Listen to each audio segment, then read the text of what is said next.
So the I love first that. question I'm putting in the answered. Hi, Dr. Robin Tammy. I'm the sex addict. I presented my formal disclosure to my spouse this past Saturday. It went smoothly as I expected. There were no big bombshells. I'm experiencing a level of clear-headedness which I haven't felt since I was a child. The next phase of my recovery and the next phase of trust building begins today. I attend virtual and in-person SAA meetings about every day. That's great. I'm unemployed. That's not so great, but I get it. And I meet with my therapist weekly. I connect with at least 2 fellows from SAA daily.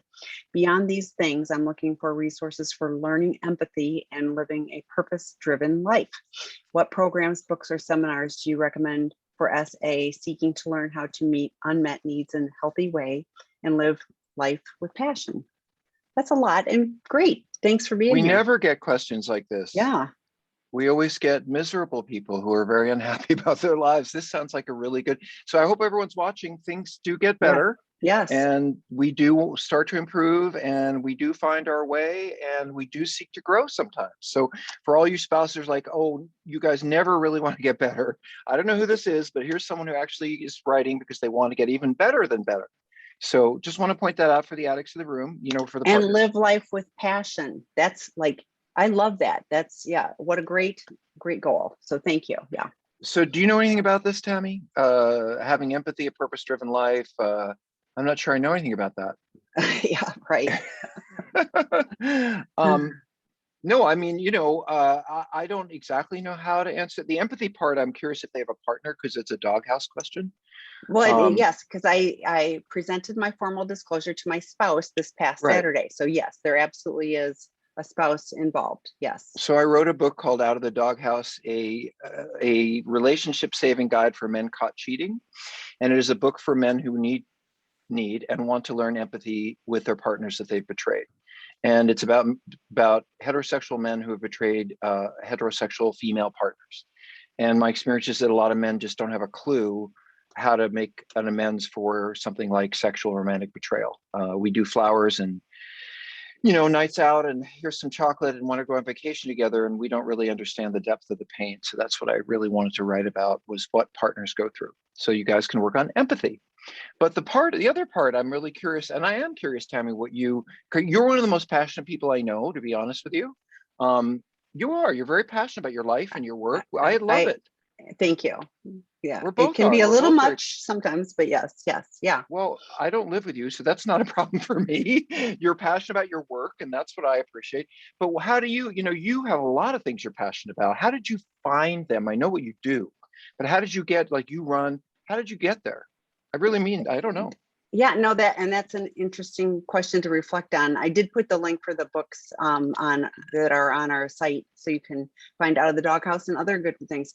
Yeah, I think it was it was like you who are sharing that, like, I was like, okay, I've been given this chance. I'm going to optimize it. And, and the other thing I just thought of this is, when I was in treatment, my therapist said, Tammy, if you don't make recovery fun, you aren't going to make it. And I was quite young, and I took that to heart. And so I really have, made sure that I have explored and, enjoyed, even at this age. I told Dr. Rob before, I bought a paddleboard, last October, and I love paddleboarding. Like, who knew? I love hiking. I like being outdoors. I find those things nurture my soul. But I think, when we're in addiction, and I do this often, when you're in addiction, you're so narrow focused, and it's all about me, me, me, me, me. And so, like, I have really looked at, I've been intentional about, learning about other people. I bet you're learning empathy within your SAA groups. I bet you're learning empathy. It's baby steps, because in addiction, it's all about me, me, me. So learning to be able to connect in a meaningful way with other people, and going, yeah, I get that. I felt so guilty. I did, something so similar to that, or I felt ashamed, and just starting to relate to other people. That's how we start to build empathy. When you can start to go, yeah, I've been in those, similar shoes, that's meaningful. Then how do I translate that to my spouse? And it takes, that's a more vulnerable place than another person, another peer in an S group. so it's going to take longer to be able to really step into that space. But I bet you'll see, if you look back, like I do this often with my recovery, I look back and go, okay, right now, here's where I'm at. 2 years ago, there's where I was, and I see the progress. And 2 years from now, I want to be able to look back and continue to see that growth. What do I need to do to continue to be on that path? And a lot of times it's recovery things, but I do a lot of, I do a lot of things that nurture me in lots of different ways, hiking and running and paddleboarding, to be part of that. But it really is about connecting with people, because people are fascinating to me, and I want to I want to make those connections. That's why COVID has been so hard for me, as I felt disconnected. So that was really challenging for me to step into that space in a different way, but I found ways to do that too. So that was a lot for me. Sorry.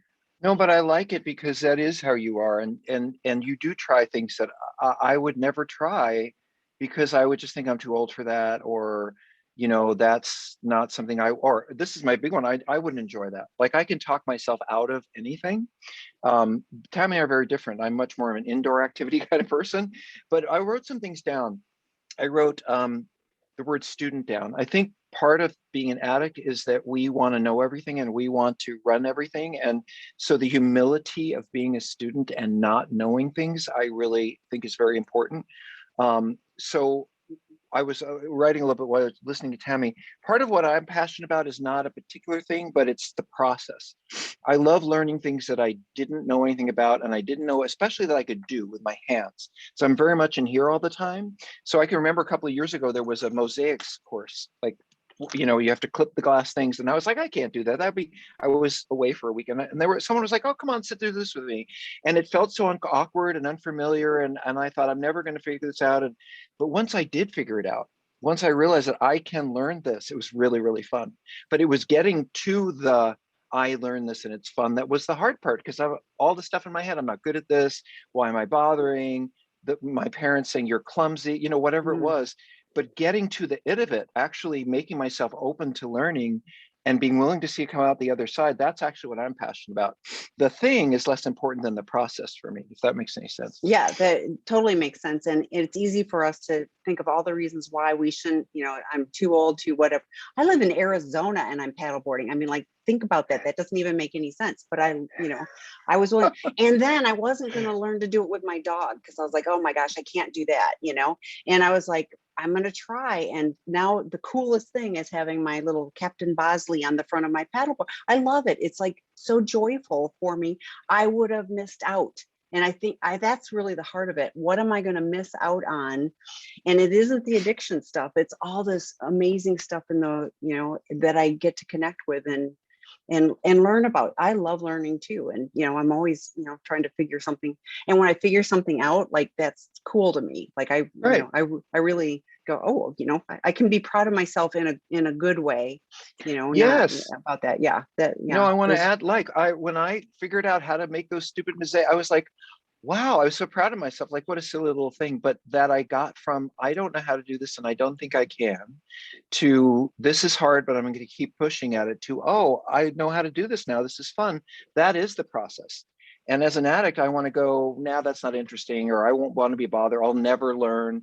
I think it's the process that matters as much as the thing you choose. So I think between the two of us, get out there or get in there and get to work. Well, and I often think of, they talk about Babe Ruth struck out more times than anybody else. He also hit more home runs, so you can't expect, I can't expect to be naturally good at everything and be perfect at it and have it be all perfect all the time. It's like, it is the process. And, I'm mediocre at probably everything, and that's okay, as long as I'm engaged and enjoying it. So.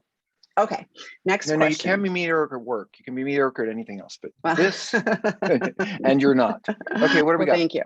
Okay, I'm the betrayed partner. Recently, I listened to Michelle May speak about competing attachments between the primary partner and the addiction or affair partner. I understand attachment theory as it relates to people, i.e. parent-child romantic partners, but was wondering if you could elaborate on what competing attachment with addiction looks like, specifically competing attachment between a primary partner and addiction. That's a lot of words. And what I'm thinking is that there's something underneath it, which is like something like my husband is having an affair, and this is what I'm thinking. And he seems to be attached to both of us, and he loves both of us. And but I'm told that I'm making this up, that the acting out partner is an addiction, but I'm not an addiction. And so does he feel differently about the acting out part? I mean, that's sort of what I'm reading. Do you want to give it a shot? No, I think that's what I see as, I mean, because we talk about attachment styles, and yeah, I mean, that's a whole different thing. And we've done some webinars on that, and I can point you towards some resources and things like that. But, like I was picking up too of like, if the addict says, I love you and I'm really attached to you, and then, but, it's still going and meeting with an affair partner, what kind of an attachment is that? And, how does that get categorized? And how can both of those things be true and real? I'm going to write an answer to, I don't want to send it privately. I want to send it to the whole group, but I'll just say it. No, I don't know how to make this go away. Go away. Um, I wrote down something that I've been taught, that I was taught at the very beginning of the whole process of learning about all this stuff, which is addicts seek intensity instead of intimacy. And so when I am engaged with a fair partner, it's passionate, it's intense, I can't stop thinking about them. They're on, that's not the same as intimacy, but it is intense, it is powerful, it's exciting, it's distracting. But doing the laundry with my husband, that's intimate. Figuring out, okay, are those your clean shorts or mine? I mean, that's intimate. But so I think addicts often confuse the two. And also Tami will say, and I agree with this, they're comparing apples to oranges. I mean, in your marriage or your relationship, you're cleaning up diapers, you're wiping up the floor, who's going to eat, who's going to make food, it's just day-to-day life. With the affair, it's just that person, there's nothing else there but that. I could be very attached as an addict to passion and intensity with no attachment, and it would feel great. In fact, I might do those relationships over and over and over again. But attachments are deeper and more long-term. And can you be attached to two people? Of course you can. Can you love and feel romantically about two people? Of course you can. But monogamy is a commitment. It's a commitment that I'm not going to be loving all these people, that I'm not going to be tossing my passions around, that I'm going to focus on you. Any of us could find a situation where we could love two people, but if we have a commitment, that takes precedence. So whatever the feelings are about the affair, that's not where the commitment is. The commitment is with you. And commitments are different. In fact, sex inside of a commitment is different than sex with strangers. But anyway, thoughts, Tami? Well, and and we touched on, like if there's fearful avoidant, and there's, stable. I mean, there's all of these different attachment styles, and often people with different attachment styles, bond together, pair together. And Troy Love has done a lot of webinars and things talking about attachments. We have more of those. But I think what I'm really hearing is, like what Dr. Rob was saying, does this person really care about me? I'm a betrayed partner.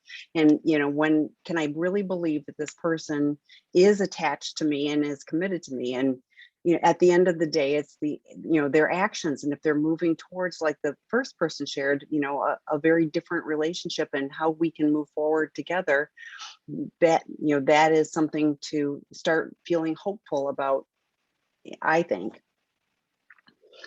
Okay, Great. next question. How do you rebuild trust after it has been broken more than once? And how can my wife and I start to rebuild a sexual relationship again after I've told her that I don't find her attractive after her breast reduction? I think we've heard this before.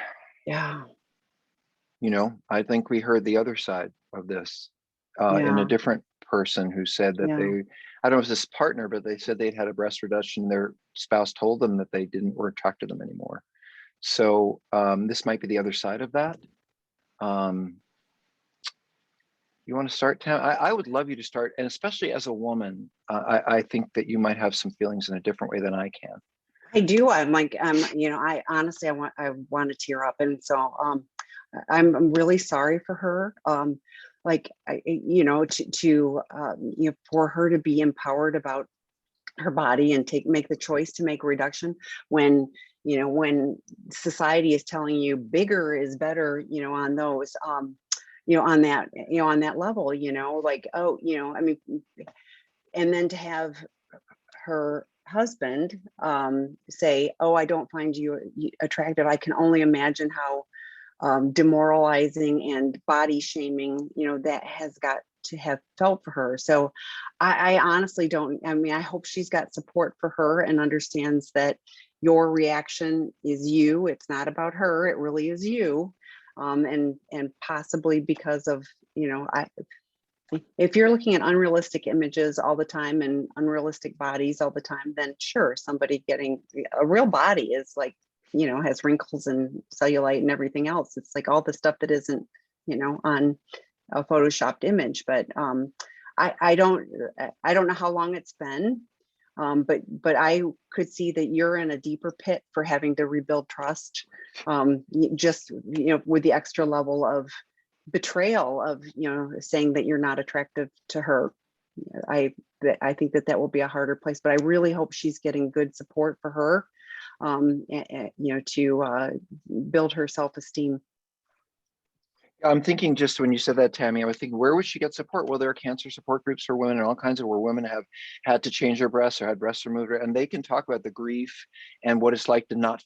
So, what comes up for me, Tammy, is a number of years ago, my husband gained 30 pounds.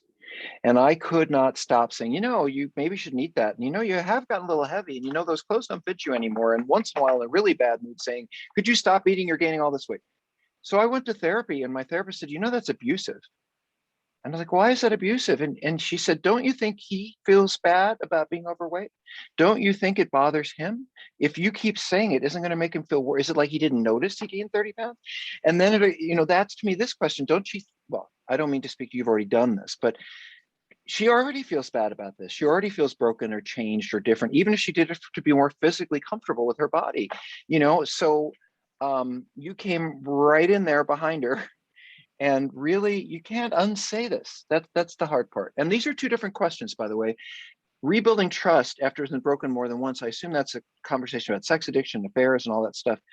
But the other question is, how do we deal with the fact that I told her that I was no longer attracted to her? So I'll tell you the truth. Every man who's been with somebody for over 10 years doesn't find them attractive anymore. And I don't mean that you aren't attractive, but I mean that, oh my God, look at those boobs, look at that butt. That doesn't happen anymore. As I often say, I've seen that butt before. If you are looking in any way to have that kind of, ooh, look at that body attraction be the thing that gets you going, then you're seeking intensity and not intimacy. So there are two questions here. One is, I assume that you said that to her about her breasts because you were angry at her, you wanted to push her away, or you wanted to get away with what you were doing, or I assume it was a way to make her feel bad so you could keep doing what you're doing. And someone wrote something in, Tammy. I got a chat that looks really related They to said this. not a sexologist, but spend time thinking about why you chose her, why you love her, and what truly attracts you to her inside of her soul as a being, not as a woman. It's interesting, Good Tammy, answer. that person, thank you for answering that. I remember what I thought when I believe this person's wife wrote us, and the person who had heard this is what I was thinking about as a sexologist would be how to reapproach sexuality. And part of it would be probably with some kind of body oil and her breasts. I think that you're reintroducing yourself to her body, letting her guide you where she feels safe and where she doesn't, and what her breasts mean to her. I think rather than taking it out of the words and putting it into some kind of physical connection, and give her control. Just give her your hand and let her decide where it's going to go. And she's going to have to work through the shame of what you said to her. And if there's a way you can work through it with her, I think that would be really helpful. This person said, trust was broken after I decided, I have to just see that, to look at someone else's boobs in the picture. Yeah, I would say you want to watch out for looking at a lot of other women's breasts after you've said this to your wife. I think that's definitely off the table for now. And of course, by the way, if you just look to see what's on the other side of the room, she's going to think you're looking at someone's breast because she's so aware and shamed of what's happened. So I don't know, Tammy, over time, rebuilding a relationship from the scratch is what I kind of hear here. Yeah, but I think it's time, and it's going to be, small steps. It's gonna be hard. Talk about, sensate focused. So the oil, and maybe start with her feet, because that maybe Oh is yeah, close as she likes to definitely. get. So Or yeah, hands. yeah, yeah. A partner of a sex addict, 2.5 years since discovery. How do I find balance in accepting what my husband is doing for his recovery, meetings, therapy, and journaling, and feeling it is not enough? I have been encouraging in his recovery through 2 relapses, not sure how I find a way to feel safe in his recovery. Well, I'm curious what a relapse is. You know, is a relapse, I looked at some porn or I went to a sex worker and then I came back and I talked about it and I got help, because that's a slip. And that is different than a relapse. A relapse would be you kept it a secret, you didn't let anyone know, they found out, you let it go on a long time. So I would be curious, because slips, I think, are part of the process as much as no spouse wants to hear that. But relapses are non-inevitable and don't have to happen. So I'd be curious about what he really did. What else do I want to say? However, 2.5 years discovery, I mean, that's not a lot of time for him to have a couple of slips. So these are 2 different questions again. How do I feel safe in his recovery, knowing, listen, how do you feel safe in his recovery knowing anybody could slip anytime? You know, which is absolutely the truth. So I don't think you're going to find your safety in his recovery. I don't think that's the right question. I think the question is, how do I find safety in my own life as it is today, regardless of what he does? Because that's the way to your safety. You may never trust in the same way. You may never feel safe in the same way. So how you can find your way to feeling safe in the relationship, that seems to be more important than you're feeling safe in what he's doing. I'm going to lose my earbuds in a minute. They're going to die. Okay. Go Yeah, ahead. no, I think that's really important, that you have healthy boundaries for what it is. Because at 2.5 years, I would hope that, yes, he's had a couple of relapses, but I also hear he's doing meetings, therapy, and journaling. So are you seeing that he's different? You know, in Out of the Doghouse that Dr. Rob mentioned a little while ago, you know, there's things to do, and I would think be able to go, yeah, in 2.5 years, yes, he's had those relapses, but also I see that he's stepping up for this and he's doing that, you know, so you would see that the meetings, therapy, and journaling are working, not as fast as you would like. I absolutely can understand that, but are you seeing that he is making progress? You know, were those relapses early on in the process, and now in the last, 2 years, maybe he hasn't had a relapse? So I think all of those things are factors. But if you can look and see that there is a change, like I mentioned earlier, 2 years, I kind of use that as a benchmark for me. But are you starting to see, the last 6 months, is it better than it was, the 6 months before that, or the first 6 months? If you're seeing some changes, then I would be guardedly hopeful. You'll never trust again the exact same way. You can't, because he can hurt you. But are you seeing that he is really, striving and making progress? That would be meaningful. I would hope for you. Yeah, I was just writing how you restore trust. And one of the things I will often put on the board is it takes consistency, it takes commitment, and it takes honest actions, commitment, all of that stuff over, it's an equation, time. It's not going to happen overnight. It's going to happen. And that's what Tami says, like little moments where you see that this person sees you, or they're not pushing you away, or they're really listening, or they got defensive and they came back and apologized. I mean, you will see new pieces of the relationship you haven't seen before. And I understand that every partner wants recovery to be about, you'll never, ever do that again. And I understand that, but I would want more from recovery. I want someone who's engaged, someone who's listening to me, someone who's curious, someone who is really in relationship with me. And I know that for you, the slips are so, so important, and I get that. And I hope that they aren't relapses, but I'm more interested in my own work, in how kind the person is, how honest they are, how caring. I would rather hear that someone had a slip than not find out later. I would rather, if this person came to me and said I had a slip, that would actually make me feel more trusting. Not that they're not going to do it, but that I'm going to know. So I think part of it depends on what will it take for you to restore trust, because it's different for every person. Yeah, Tami, anything else you want to throw in there? No, I think that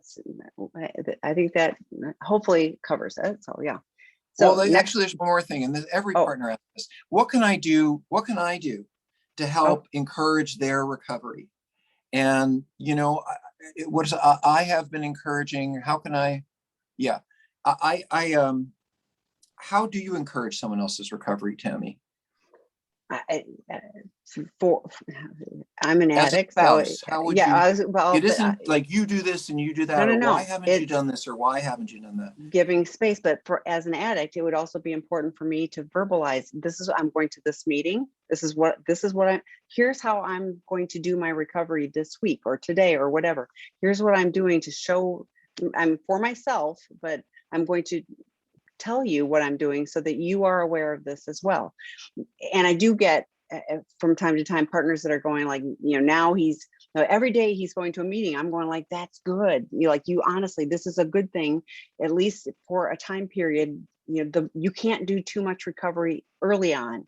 If 10 years from now you're still 30 hours a week in meetings, that might be a bit much, but I mean, there's the balancing act, and we're going to get it wrong. We're addicts. We're constantly, we're at one extreme or another, and so we're going to get it wrong. But just having the space and having the ability to come and say, lying is part of addiction. To be able to say, 10 minutes ago when I told you XYZ, that was a lie. I was afraid of your reaction. I didn't want to hurt you, whatever. And you can be mad, but if you go, I hear what you're saying, and I appreciate that you were willing to be honest with me now, I'm going to go, oh, that was helpful. I'm going to do that again. And then hopefully I learn not to lie, but it's just such a process, and you having the support for you, so that you aren't depending on an addict who's a liar and a cheat. If you have support for you, you're gonna have the wherewithal to be able to to move forward, and then hopefully you see that the addict is making progress. You said meetings, therapy, journaling, those are all good things. Those are good things. So, And the central question here, which I didn't get at first, is, sorry, Tami, is how do I find balance in accepting what he's doing, but I feel like it's not enough? And I think every single spouse feels like, I mean, what you're looking for, I think, is a guarantee. I'm not saying that's a bad thing. I'd want a guarantee too, but it's like, if he goes to 2 meetings, I'm going to get this, but if he goes to 3, it's going to be that. And, I do think that within reason, he has to make his own decisions about all that. But the answer to your question is, you will never find balance. You will always feel he needs to do more, and he will always feel like he's doing enough. And so this is your lack of trust. And you may never think he's doing enough, because what you have on the line is a relationship, your love, your commitment, your connection. And who wouldn't want everyone to do everything they could? But I don't think that you can decide what is enough for them. Now I do think you can say, well, once a week in a meeting probably isn't enough. But if you see someone committed like that, you can't, you won't be reassured by it, but you can at least feel comfort in the fact that it's going on. And you won't feel like it's enough ever. and I think if you can find moments of like, I see you, Moments. doing this, but acknowledge it, like take the, oh, I shouldn't have to tell, him or her that they're doing good. Yeah, but you know what? Like I always say, I will identify and positively reinforce good behavior. I've shared before, I don't get thanked when I empty the dishwasher. If my husband empties the dishwasher, I thank him, because you know what? It's an acknowledgement of that he unloaded the dishwasher, and it's one less thing I have to do. And it great, so any of those little things, if you go, thank you for whatever, or I see you, I see you being honest with me, I appreciate that. Any of those little things that you can acknowledge. First of all, it's an acknowledgement to yourself that things are getting better, but it's also it's acknowledgement to the addict that it's worth continuing to strive. So Yeah, it's interesting. I want to say something to that too. I think that because partners are so angry and hurt, understandably, that you kind of like, well, of course they're going to act this way after what they've done to me. And we don't always, it takes some time sometimes to be a decent human being. We can stop acting out, but understanding how to really make you feel safe, that takes a while. But you can let us know, like Tami said. Yeah. Let's do the next one. I'm looking forward to it, sort of. Okay. My boyfriend uses Tinder not to speak to other women, but scrolls through their profiles, does not match with them, and screenshots their photos to jerk off to later. He says he doesn't want to jerk off to me because he feels it would be disrespectful. We have a very good connected sex. He is obsessed with my body, and I have no doubt that that he is immensely attracted to me, but I don't understand this Madonna complex, as he calls it, where he is more comfortable sexualizing strangers than his partner. Do you think his relationship with Tinder is unhealthy or normal? He has porn addictions and has seen prostitutes in the past, and I'm on high alert for any other signs of addictive behavior as our relationship grows. Well, my response is that a lot of people don't see porn as a problem. So let's say you said he saw prostitutes. So this is how a lot of people I end up with in treatment. They come in and they say, I've really got a problem with prostitutes, and I've been, and I had a few affairs, but they don't see that the porn is a problem because the porn isn't causing problems. So they don't look at the whole picture. They just look at the piece that caused them problems. So if he doesn't think that if he thinks that swiping through Tinder and jacking off is any different than porn, it's porn, right? We have guys who themselves are concerned about Instagram and other places that you wouldn't consider to be traditional sex sites, but they find pictures, they find whatever they're going to find. So do I think this is unhealthy or normal? I think it's unhealthy. I can vote on that one because previous addictions in this area have been seen. So if you said to me, to me, this is no different than you're saying, my husband nearly drank himself to death drinking wine, and it's been a couple of years since he's had any wine, but he does have a shot of vodka every once in a while. I think I'd be concerned because he hasn't changed the underlying issue, which is running away from his own feelings and from himself with this behavior. So, and honestly, I hate to say this to you, but I wonder about the very connected sex and him being obsessed with my body. I trust your feelings. It's just that I don't think I want anyone to be obsessed with my body. And it sounds a little bit like you are also the object of some addictive behavior. And I think a lot of partners, he wants me, he wants to have sex with me, he wants to have sex all the time. Maybe, this is going to replace the acting out, or maybe this is what we're missing all along, or, and that's not it. You can easily become a replacement. And we have this phrase, masturbating into people, which is the idea that you're still the porn object. So I think all of this is a problem, not just one piece. I see the need for some meetings, some therapy, some couples work. This doesn't feel very connected to me, the two people. What do you think, Kim? I felt intensity. This feels like a newer relationship, lots of intensity. And even with that, he's still acting out, because he's, scrolling through Tinder and jacking off and, and yeah, so all of that to me seems problematic. So I also, if you don't feel comfortable, then something's probably not right. So if you're saying, I don't feel comfortable, I don't understand, there's probably something that's not right. And I would vote with that. Yeah. And while it can feel like, oh, he's so into me, like they can feel a little bit like, oh, this is so cool because he's so into my body, get a few years older and then, and a little longer in the relationship. And then it's not going to be so like, it's just not. Well, thanks, Grandma. There, so, yeah, well, I am. So, yeah. I know you are. So what is the best way to an SA and PA to learn rigorous honesty, and how long does it take to get there in your experience? I know why you laughed. Go ahead. Well, okay. So here's the best way. If they're working the 12 steps, they're going to do a step 4 and they're going to do a step 5.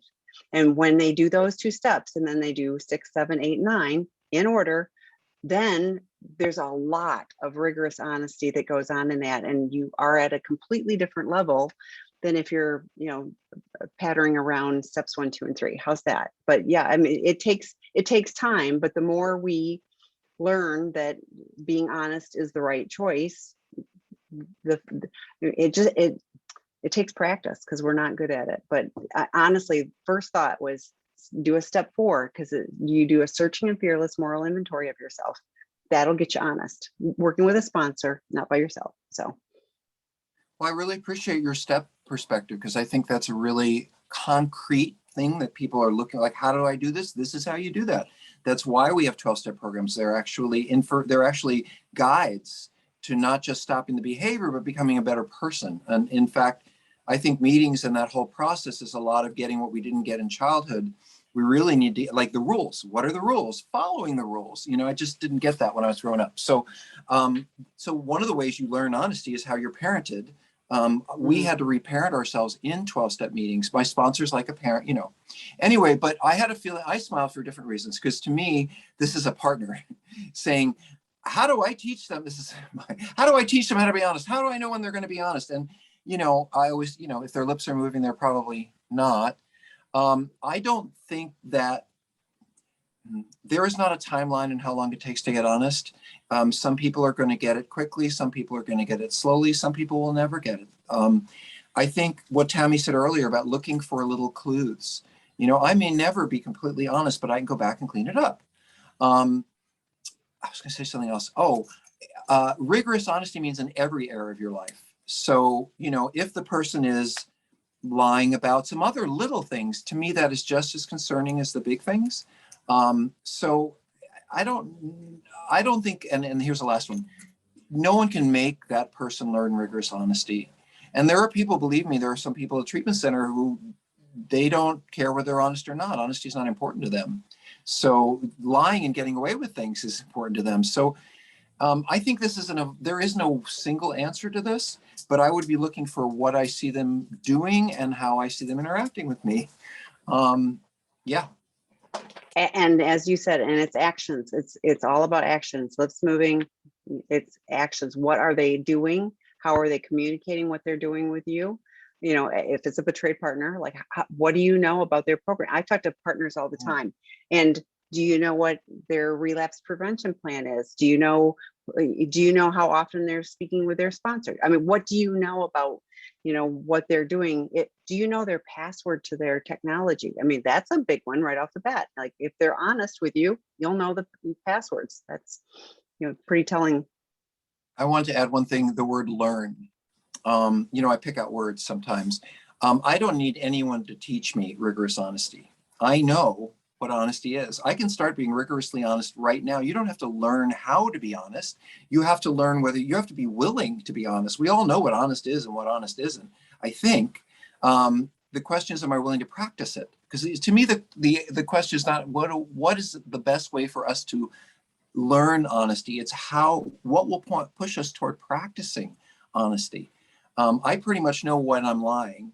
The question is, when am I going to be honest and consistently honest? That is my decision. I don't need to learn it. I need to practice it. So anyway, that's my. And I'm going to, like, early on, I was lying to myself too. So I did not there's know. That.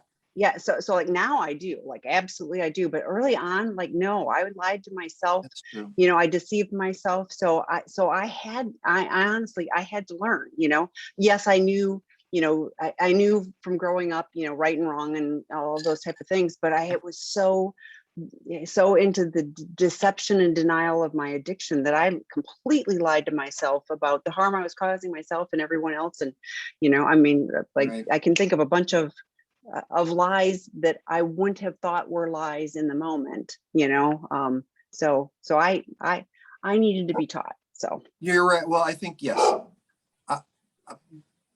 I think Hi, I Dozer. needed to be taught how to be honest with myself. I always knew when I was lying to someone else. How about that? Let's keep moving.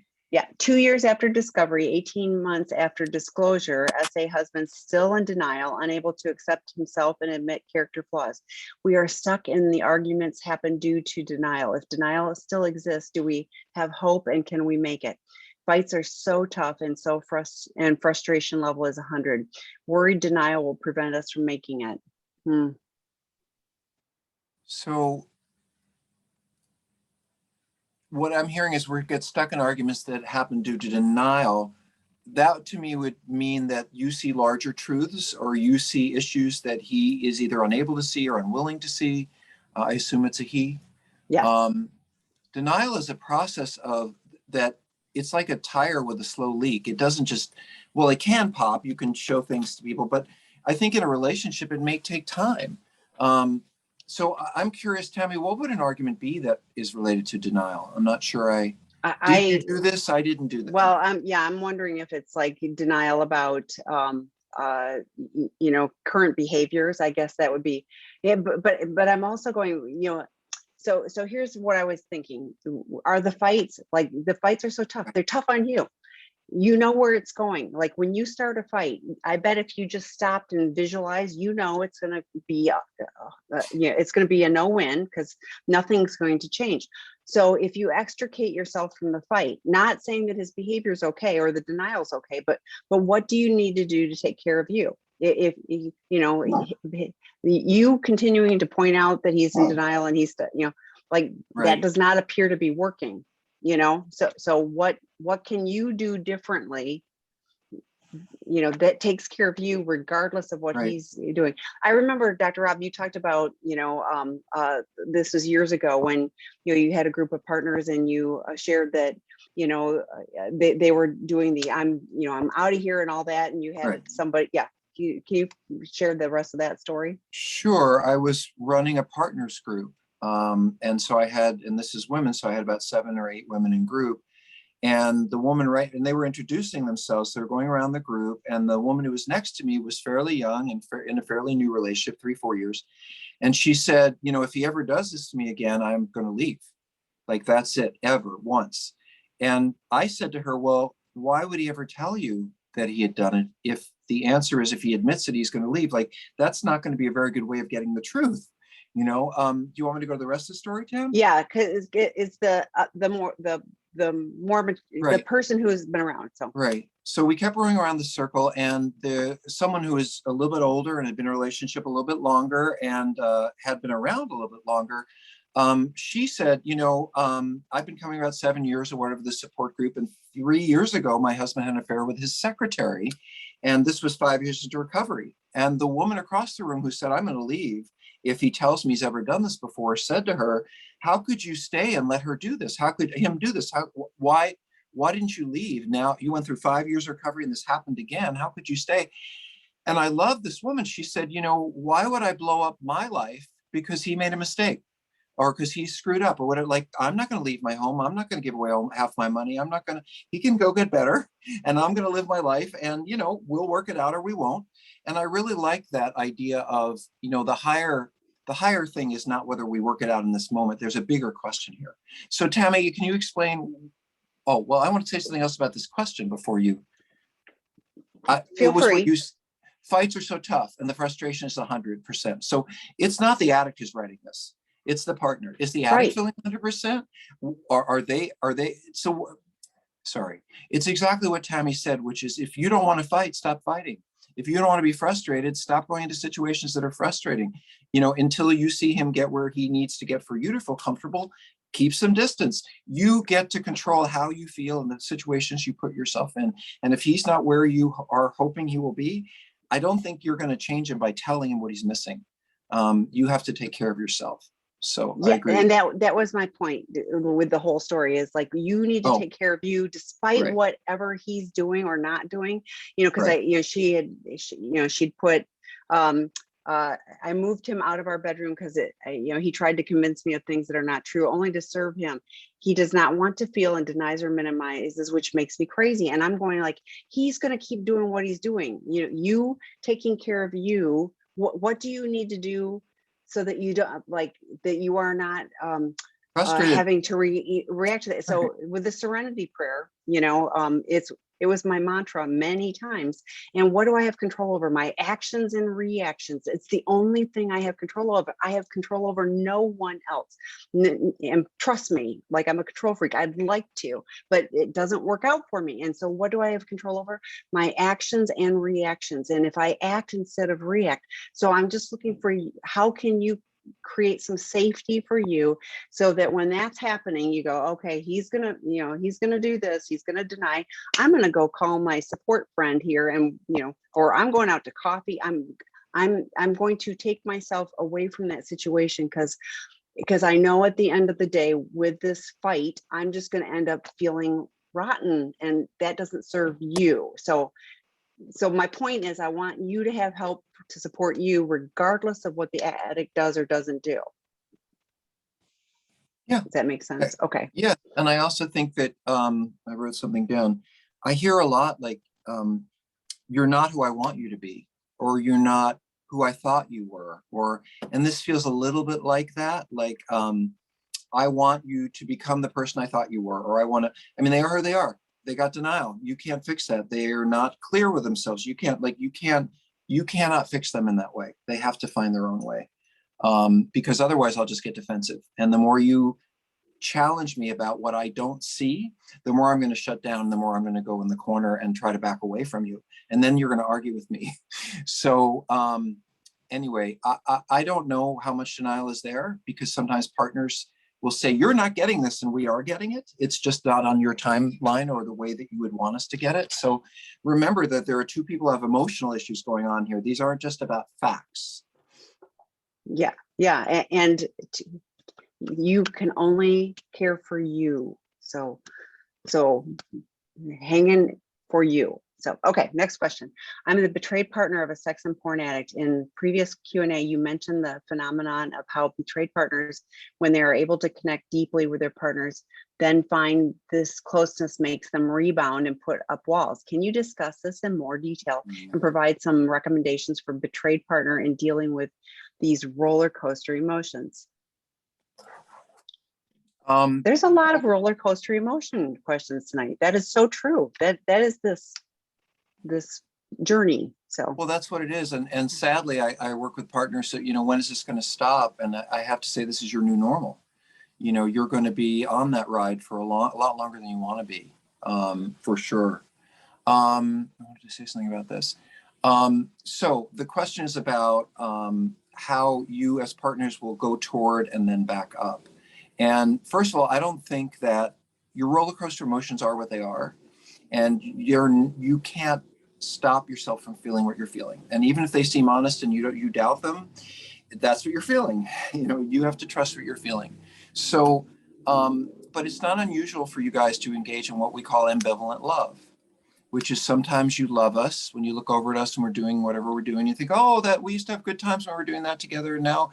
And then you look over at us and you hate us because you remember what we did to you and you ruined our lives.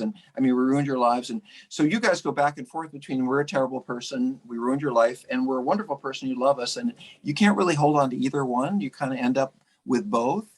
And so that's part of the rebound, is when I feel really close to you and really loving with you, I'm making myself vulnerable, and I'm allowing myself to feel for you like I used to feel for you.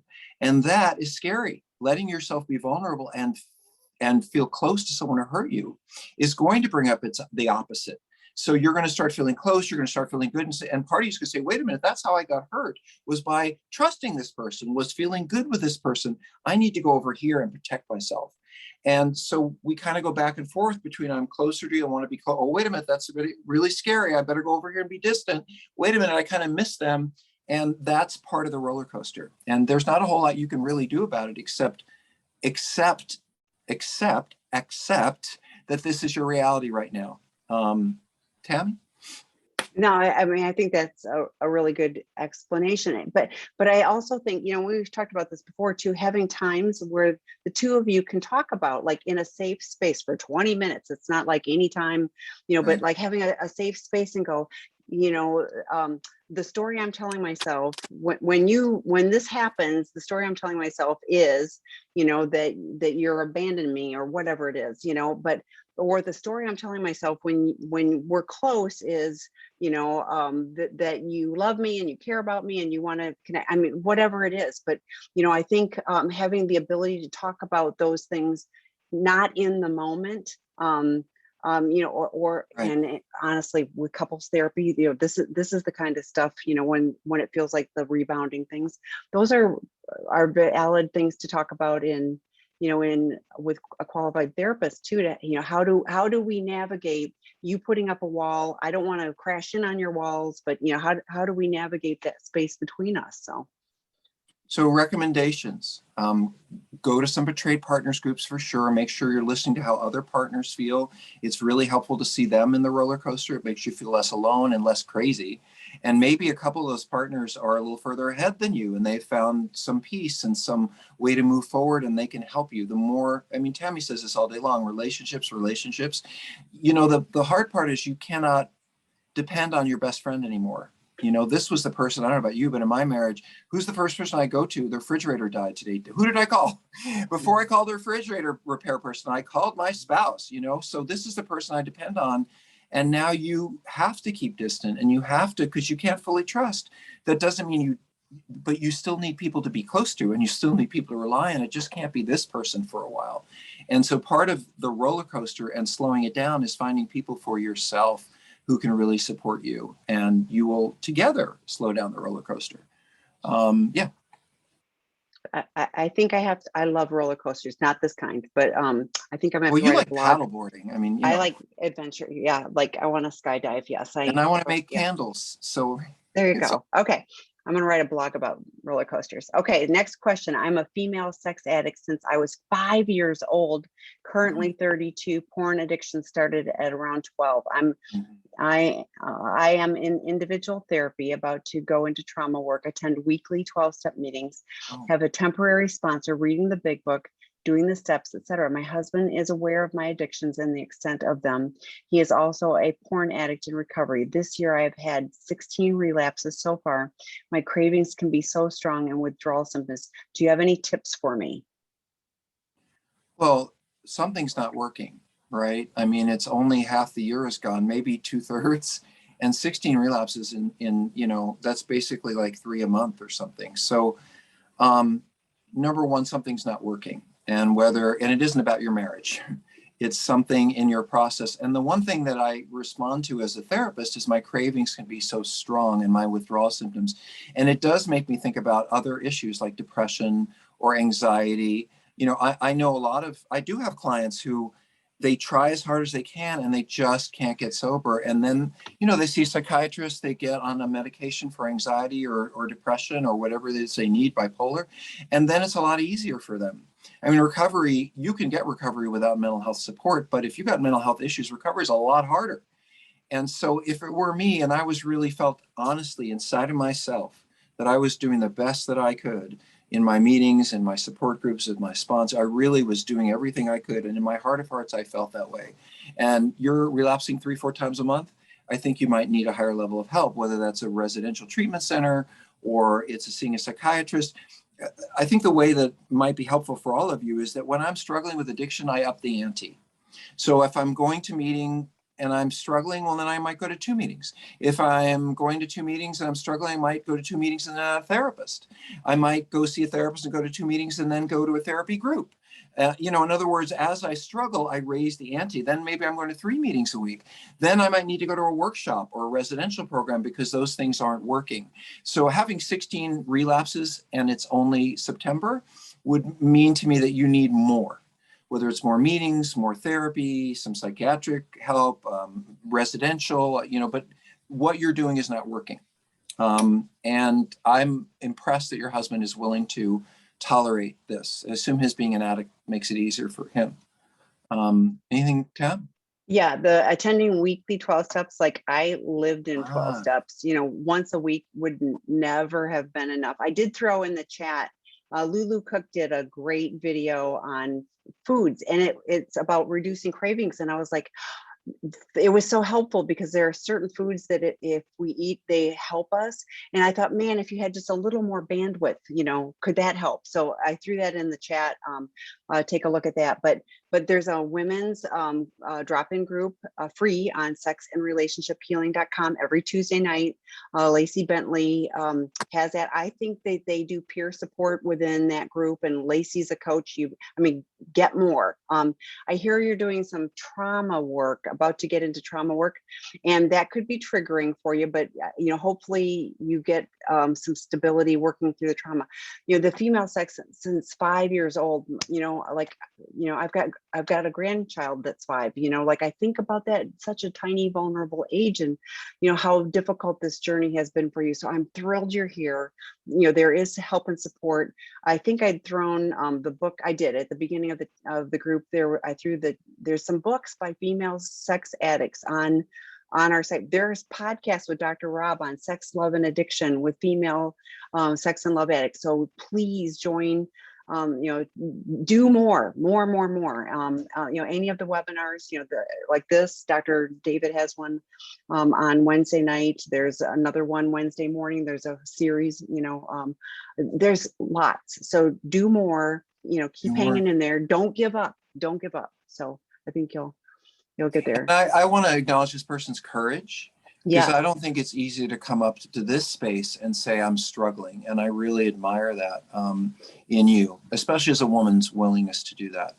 I think that's great.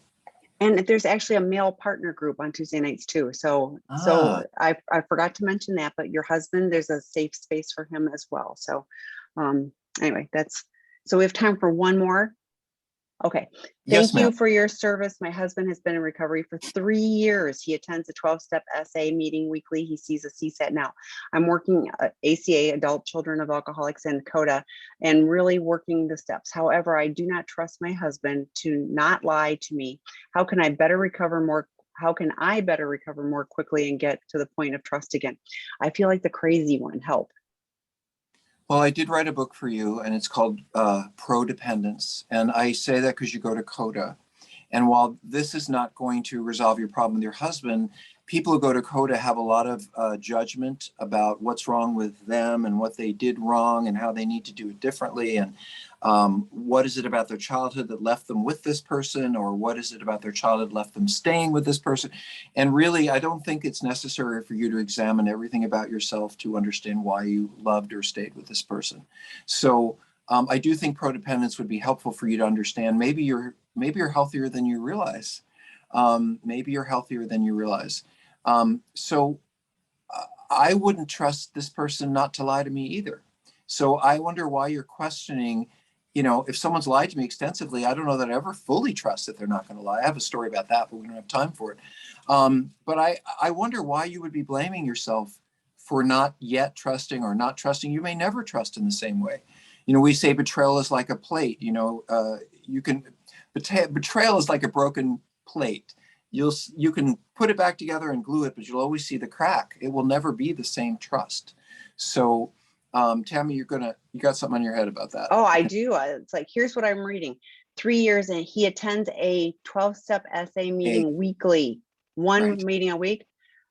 I wouldn't trust him.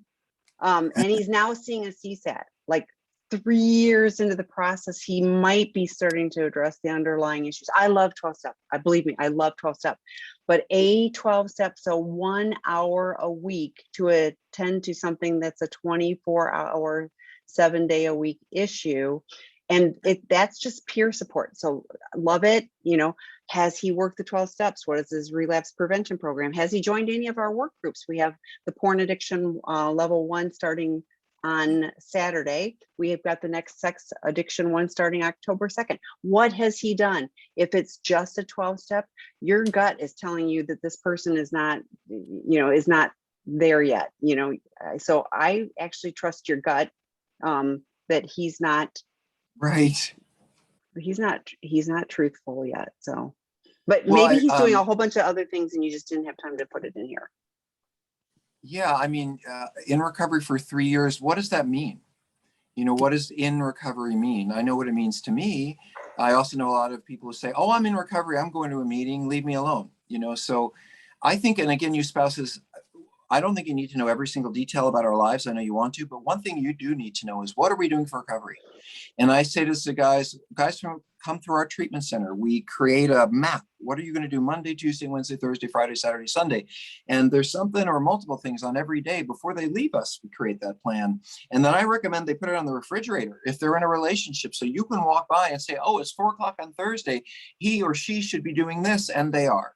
So the more concretely you can see what we're doing, the more you're going to go, okay, I don't have to worry about this because I can see that they are doing it. And for some reason, addicts kind of like want to hide, or, well, you don't need to read my plan. You do need to know a lot about my recovery. You don't need to know what we talked about in that meeting. You don't need to know people's names, but you should know a lot about my recovery and what the process is, because that's the only way you're going to start to feel safe with me, is learning what I'm learning and hearing what I'm doing and all of that stuff. So, Tami, it's been a pleasure. It has been. We're sorry we didn't get through all the questions. We'll be back. One more thing. Yeah. You and a friend of mine, Charlie Rizian, did this wonderful thing on the steps. We did. Yeah. And a lot of people are asking about, you mentioned the steps. Is there a link to this? Was it podcast or you did a video? We right? did videos. We did a whole series of videos. So I'm going to tell you where it is on sexandrelationshiphealing.com, all spelled out under the resource tab, which is way to the right. You'll see video resource library, and you'll see that and other things, but there's all, it says 12-step videos, and you'll see the lovely Charlie Rizian, and there, you know, it's labeled, you know, there's step 1, there's step 2. So, and she broke it down, like I've been in the program a lot. She broke it down word by word, and I was like, wow. And then I'm going to give you one more resource, and Kristen Snowden has been going through Life Anonymous, which is 12 steps. So for partners that are going, what is all of this stuff? It's a great deep dive for people who are not addicts, and we're going through one a month. So all the videos are on sexandrelationshiphealing.com under the resource previously recorded webinars and on YouTube, but you'll see all of hers. So this is September. So you'll have her 9th step this month. So we're doing all that. It's great information. Always email me, tami@seekingintegrity.com if you've got questions. One more quick thing. I think a lot of partners don't know or may not, what is a 12-step meeting? What happens in the 12-step meeting? What are these steps? If you're not doing it, you may not know. And I think that's a great question for here, which is what happens in those meetings, and what is a sponsor, and what are these steps, and what does it mean that they're doing this? I think that's something, Tammy, we could spend some time with, because not everyone goes to meetings, especially partners. That's true, but do find those. I think those resources, I think you'll get so much more information in a non-threatening way. I mean, it's not like you have to go sit in an S meeting. So Charlie Rizian, yeah, you'll see it on Bye, guys. on the recording. So all right, take care, everybody. Bye-bye.